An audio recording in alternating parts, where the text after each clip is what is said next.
જય શ્રી કૃષ્ણ. પ્રિય વૈષ્ણવજનો, આજે આપણે પુષ્ટિ સત્સંગ સાગર ચેનલમાં આપણે વ્રજ પરિક્રમા કરવા જઈએ કે લીલી પરિક્રમા કરવા જઈએ તો વ્રજમાં જતાં પહેલાં કંઈક નિયમ હોય છે કે ભાઈ કઈ રીતે ત્યાં રહેણી કહેણી, પહેરવેશ, ખાવું પીવું એ ખાસ હોય છે. અને એનું એક વૈષ્ણવ માર્ગદર્શિકા નામનું એક પુસ્તક બહાર પાડેલ હતું નિત્યલીલાસ ગોસ્વામી શ્રી ચંદ્રગોપાલજી મહારાજ શ્રી વડોદરાવાળાનું. તો એ પુસ્તિકાની અંદરથી આ સોર્સ આપણે લીધો છે કે ભાઈ યાત્રામાં જતાં પહેલાં કેવા કેવા નિયમોનું વૈષ્ણવોએ પાલન કરવું જોઈએ, એના વિશે આપણે વિગતવાર આજ ચર્ચા કરશું. એ પહેલાં જો આપે પુષ્ટિ સત્સંગ સાગર ચેનલને સબસ્ક્રાઈબ ન કરી હોય તો સબસ્ક્રાઈબ કરો તથા અન્ય વૈષ્ણવ મિત્રોને શેર કરો, જેથી કરીને સત્સંગના નવા નવા વિડીયોઝ તેમને સુધી પણ પહોંચી શકે. હવે યાત્રામાં નિયમ પહેલો કે યાત્રામાં સાથે જરૂરિયાત મુજબ પણ જો ઓછામાં ઓછો સામાન જેમ બને એમ થઈ શકે એવી વ્યવસ્થાને ગોઠવણ કરવી. બીજું, યાત્રા દરમિયાન બ્રહ્મચર્યનું કડકાઈથી પાલન કરીશ. ત્રીજું, યાત્રા દરમિયાન પરિગ્રહ એટલે કે બીજાના અન્ન, વસ્ત્ર, દ્રવ્ય વગેરે સ્વીકારવા યા દાન, ભેટ, બક્ષિસ વગેરે લેવા કોઈ પણના એ નહીં કરું. ચોથું, યાત્રા દરમિયાન હું સાત્વિક આહાર જ લઈશ. સાત્વિક આહાર એટલે દૂધ અને દૂધની બનેલી વસ્તુઓ, દહીં તથા દહીંની બનેલી વસ્તુઓ, ફળ તથા ફળોનો રસ, શાકભાજી, જેટલું બને એટલું શુદ્ધ અને સાત્વિક ભોજન થાય તો એ ઉત્તમ છે. પણ શાસ્ત્ર નિંદિત કાંદા, લસણ, મૂળા, મોગરી, ગાજર, કોબીજ, ફ્લાવર, ટમાટર, બીટ વગેરે તામસ રાજસમાં ગણાતા બધાય એ છોડીને બાકીના શાકભાજી ગ્રહણ કરવા. મસૂરની દાળ છોડીને બાકીના અન્નના પ્રકારો સારી રીતે બાફેલા યા સારી રીતે શેકેલા યા ભૂંજેલા હોય. ઉપર મુજબના પદાર્થો તાજા એટલે કે વાસી ન હોય તેવા, સડેલા, ગંધ મારતા કે લાળ નીકળતા ન હોય તેવા, સ્વાદિષ્ટ, તીખા તમતમતા, વધુ પડતા ખાટા ન ખારા, સમપ્રમાણ, વધુ પડતા મસાલા વિનાના, આ પ્રમાણસર મસાલાવાળા, બને ત્યાં સુધી તળેલા ન હોય અથવા તેલનો વધુ પડતો ઉપયોગ ન હોય તેવા, અતિ ગરિષ્ઠ ન હોય પણ પચવામાં જે હલકા હોય તેવા, ઋતુ અને કાળને અનુકૂળ હોય તેવા, આયુર્વેદમાં જેનો નિષેધ છે તેવા, ભેળસેળ વિનાના, જેમ કે દૂધ અને લૂણની વસ્તુઓનું ભેળસેળ, દૂધમાં કેરી છોડીને બાકીના ફળોના મિશ્રણવાળા વગેરેની ભેળસેળ, જે કોઢ અને એસિડિટી વગેરે ઉત્પન્ન કરે એનાથી એ વિરુદ્ધાહાર કહેવાય.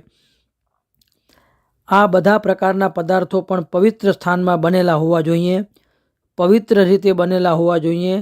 પોતાની એટલે કે ખાનારની પવિત્ર અવસ્થા જોઈ અને પવિત્ર સ્થાનમાં બેસીને પવિત્રપૂર્વક લેવાયેલા હોય એવા જોઈએ. ભગવત પ્રસાદમાં પણ આમાં જણાવેલ નિયમોનો વિચાર અવશ્ય કરવો. કદાચ ઠાકોરજી પધરાવીને જાય આપણે ભેગા તો પ્રભુને ધરેલું આપણે લેતા હોય તો પણ વિચાર કરવો. ઉપર મુજબના અનુકૂળ પદાર્થો છોડી બાકીના ગર્વિષ્ઠ વગેરે પદાર્થોનો પ્રસાદ માત્ર પ્રસાદ તરીકે રંચક કણિકા લઈ પ્રસાદનો આદર કરવો, પણ દેહ પોષણ ઉપર મુજબના નિયમથી જ કરવું. યાત્રામાં ઘણા વૈષ્ણવો જાતા હોય છે પણ ખરેખર અમુક એવા નિયમ હોય છે કે જે આપણને જાણ બહાર હોય છે, પણ એ નિયમનું ખરેખર પાલન થવું જરૂરી છે. પાંચમું, યાત્રા દરમિયાન હું હજામત કરીશ નહીં. બાલ દાઢીજી હોય એ જાતે પણ નહીં કરું કે નાઈ કે વાણંદ પાસે પણ નહીં કરાવું. છઠ્ઠું, યાત્રા દરમિયાન હું એકટાણું કરીશ. બની શકે તો એક ટાઈમ ભોજનનો આગ્રહ રાખવો. 7મું, યાત્રા દરમિયાન વ્યસનમાં ગણાતા કોઈ પણ પદાર્થ નહીં સેવવું. એટલે કાંઈ પણ વ્યસન, તમાકુ, ગુટખા, બીડી, સિગરેટ, યાત્રામાં જતા હોય, ધોતીબંડી પણ પહેરતા હોય, આ છે તે છે, પણ પાછા બીડી, સિગરેટ, પાન, ગુટખા, તમાકુ એ પણ બધું, તો એ ખરેખર એ ખોટું છે, એ ન થવું જોઈએ. યાત્રા દરમિયાન નાગરવેલના પાનનો ઉપયોગ નહીં કરીશ. યાત્રા દરમિયાન સુગંધીવાળા તેલ એ માથે નાખવા કે પાવડર, ક્રીમ, સ્નો, લિપસ્ટિક કે કોઈ પણ સૌંદર્ય પ્રસાધનો ઉપયોગ નહીં કરીશ. યાત્રા દરમિયાન રોજ સવારે મોડામાં મોડા બ્રાહ્મ મુહૂર્ત એટલે કે 4 વાગે ઉઠી અને તરત જ સ્નાન વગેરેથી પરવારી જપ પાઠનો ક્રમ પૂરો કર્યા પછી જ દૂધ, ચા, નાસ્તો વગેરે પણ ગ્રહણ કરીશ. તેના પહેલાં કાંઈ પણ નહીં લઉં. યાત્રા દરમિયાન જ્યાં જ્યાં પણ ભગવદ્ મંદિરો હોય ત્યાં જેટલા પણ સમયના દર્શન થતા હશે તે દરેક દર્શનનો લાભ લઈશ. ખરેખર નિયમ આવા હોવો જોઈએ. યાત્રા દરમિયાન જ્યાં ભગવદ્ મંદિરો હોય ત્યાં જે પ્રાપ્ત થઈ શકે તેવી શરીરથી થતી સેવાઓ વધુને વધુ પ્રાપ્ત કરવા પ્રયત્ન કરીશ. બ્રજની અંદર ઘણા સ્થળો છે, આપણી પુષ્ટિ માર્ગીય સંપ્રદાયના ગોસ્વામી બાળકોની હવેલીઓ પણ છે. બસ પાત્ર લખી રાખજો, કાંઈ સેવા કરવાની નહીં, અને આપણે એમને એમ ત્યાં પ્રસાદ લઈને પણ ખરેખર ત્યાં આપણા શરીરથી કંઈક સેવા થવી જોઈએ. યાત્રા દરમિયાન ભગવદ્ મંદિરોમાં યથાશક્તિ સેવામાં દ્રવ્યોનો વિનિમય કરીશ તથા યથાશક્તિ બ્રાહ્મણો, ગરીબો વગેરેમાં દ્રવ્યોનો વિનિમય કરાવીશ.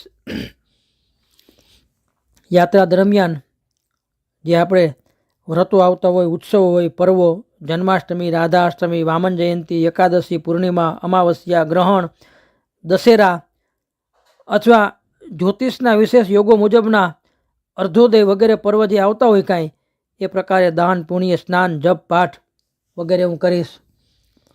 15મું, યાત્રા દરમિયાન યાત્રા સ્થળો પર સ્થાનિક બ્રાહ્મણો, પંડાઓ વગેરે દ્વારા જો વાણી કે વ્યવહારમાં અતિરેક થાય તો પણ તેમના પ્રત્યે હીન ભાવના લાવ્યા વિના તેમનું યથાશક્તિ સમાધાન કરીશ. અને તેમ છતાં પણ જો સમાધાન કરવામાં અસમર્થતા હશે ને તો પણ તેમના પ્રત્યે ક્રોધ ભર્યા હીન અથવા અપમાન ભર્યા આ શબ્દો ઉચ્ચારીશ નહીં. 16મું, યાત્રા દરમિયાન જરૂરી દૈનિક ક્રિયાઓ ઉપરાંતનો બાકીનો સર્વ સમય લૌકિક કે નકામી પ્રવૃત્તિઓમાં વેડફ્યા વિના સેવા, સ્મરણ, જપ, પાઠ, કીર્તન, શ્રવણ, સત્સંગ, દર્શન, ધર્મ અને ભક્તિનું જ્ઞાન આપતા પુસ્તકોનું પઠન વગેરે આધ્યાત્મિક તથા આધિદૈવિક કાર્યોમાં જે સમય વ્યતીત છે એ સમય વ્યતીત કરીશ. યાત્રા દરમિયાન છત્ર, જોડા, ચંપલ વગેરે, પલંગ, રૂની ગાદી, રૂની રજાઈ વગેરે ભોજન માટે અન્ય પાત્રોમાં પાતળ, દોનાથી ઇતરના પાત્રો બધા, ચરબીના મિશ્રણવાળા સાબુ, ઘડી, ધોયેલા કપડાં માટે જે વપરાય છે તે, અનેક પ્રાણીઓની હિંસા કરીને બનેલા પરફ્યુમ, સેન્ટો, ક્રૂર ઘાતકી રીતે બનેલી ક્રોમ લેધરની વસ્તુઓ, જુદા જુદા અત્તરો, કોડ લીવર ઓઇલ જેવી ઘાતકી રીતે તૈયાર થયેલી દવાઓ, સ્વમૂત્રપાન, ભારતીય વેશભૂષા સિવાયની વેશભૂષાઓ, રેડિયો સાંભળવો, ટીવી જોવા, ભક્તિથી અલગ એવી બાબતોની વિડીયો તથા ઓડિયો કેસેટનો ઉપયોગ, દૈનિક સાપ્તાહિક પત્રોનું વાંચન, સિનેમા કે ભક્તિ વિનાના ઇતર ગીતો ગાવા, ગુણગુણાવવા, પોતાના વ્યાપારના કે ગૃહ કાર્ય સંબંધની બાબતોનું સંચાલન કરવું યા તે માટે સમય ગાળવો, યંત્રથી ચાલતા અથવા પ્રાણીઓ યા મનુષ્યથી વાહન થતા કોઈ પણ પ્રકારના વાહનનો ઉપયોગ કરવો નહીં, કેમ કે એમાં એની પરપીડા છે. જ્યાં ટ્રાયસિકલ 3 પૈડાની સાયકલો હોય એમાં પણ ઘણા બેસીને યાત્રા કરતા હોય, પણ ખરેખર તમે તો એને મજૂરી ચૂકવો છો તો ઓલાને કેટલી તકલીફ થાય છે. એના કરતાં જેટલું બને તેટલું પગપાળા ચાલી અને યાત્રા પરિક્રમા કરવી જોઈએ. ભલે વિશ્રામ લેતા લેતા પણ એ ઉત્તમ તો એ જ છે. સટ્ટો જુગાર રમવા, કોઈ પણ સ્ત્રી સાથે એક સમાન એક આસન ઉપર બેસવું, સ્ત્રી હોય ત્યાં પુરુષ સાથે એમ જાણવું, રસ્તામાં પડેલા ન ધણિયાતા બિનવારસી દ્રવ્યોનો કે વસ્તુઓનો કાંઈ સ્પર્શ કરવો કે લઈ લેવું, પાસે રાખી લેવું, કાળા બજારથી લાવેલી યા લાંચ રિશ્વતથી મેળવેલી વસ્તુઓ પોતાને અર્થે કે દેવ અર્થે કે ધર્મ અર્થે ઉપયોગ કરવો,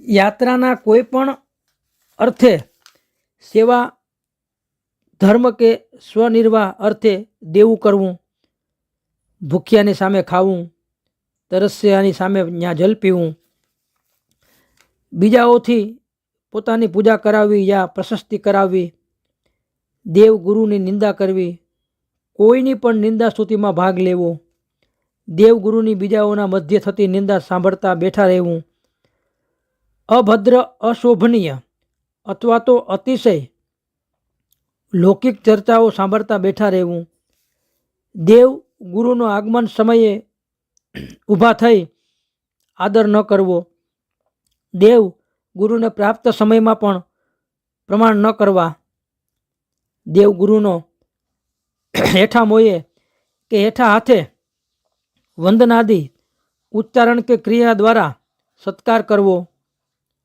દેવ ગુરુ આગળ છત્ર, પાદત્રાણ, વાહનનો ઉપયોગ કરવો, દેવ ગુરુ સામે પગ પર પગ ચઢાવીને બેસવું યા પીઠ ફેરવીને બેસવું, દેવ કે ગુરુ આગળ સમાન યા તેથી ઊંચા આસન ઉપર બેસવું, દેવ કે ગુરુ કે અર્થે લૌકિક યા હીન કે તોછડા શબ્દોનો પ્રયોગ કરવો, દેવ કે ગુરુ સામે હાથને બગલ તરફ દબાવીને અદબમાં એની સામે બેસી યા ઊભા રહેવું, બે પગમાં આંટી મારી સૂઈ જવું, મધ્યરાત્રિના યા બ્રાહ્મ મુહૂર્તથી પૂર્વ કોઈ પણ જલાશયનો ઉપયોગ કરવો નહીં.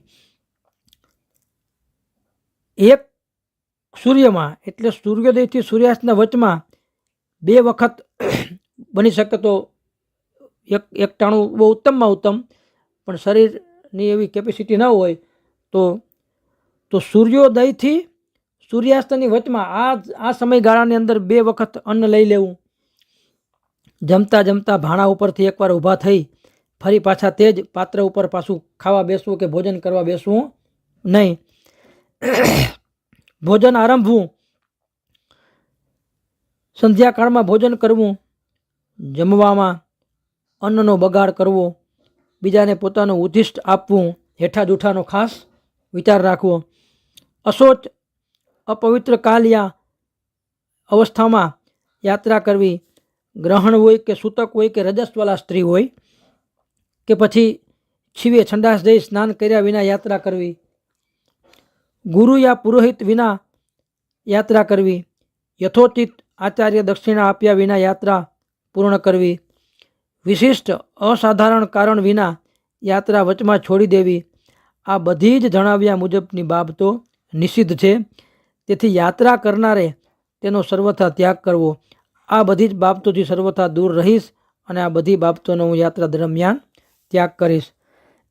32મું, જે લીધેલા નિયમના જપપાઠ પતાવ્યા વિના હું ચા નાસ્તો વગેરે પણ કાંઈ ગ્રહણ નહીં કરીશ. તો ઘણા બધા નિયમો છે એના યાત્રાની અંદર. બની શક્યા જેટલા આપણા શરીરથી પડી શકે એટલા યાત્રા દરમિયાન નિયમો પાળવા જોઈએ, તો યાત્રાનો આનંદ કંઈક ઓર જ હોય છે. શ્રી વલ્લભાધીશ કી જય.